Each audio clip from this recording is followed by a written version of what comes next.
Hi, this is Ryan from Escape News, and I wanted to record a quick little short about UBI that Chad and I had talked about.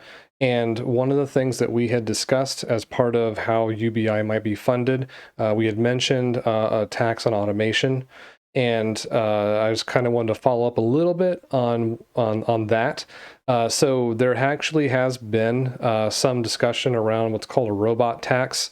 And this is something that's been proposed. It does suffer from one fatal flaw, and this may or may not be surmountable by people, proponents or opponents of it.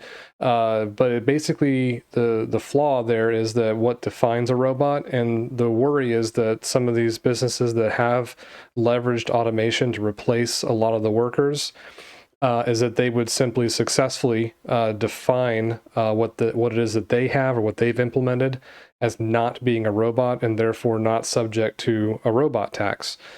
So I encourage you to look into some of the stuff that's been written about robot tax. It's actually been included in some politicians' kind of a repertoire of different legislative efforts that they want to do for in their agendas.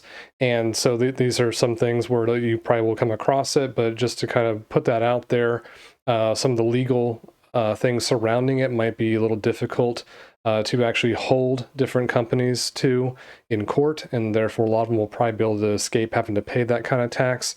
And this is why I believe Andrew Yang has really he's gone more for what it's called a value-added tax. I would invite you to check out his website if you want to learn more about how he wants to go through all that.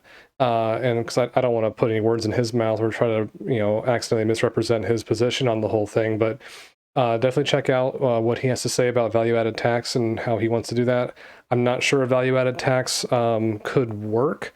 It does seem like it might scale pretty well, but it might suffer from its own different issues, which is a different topic for a different time.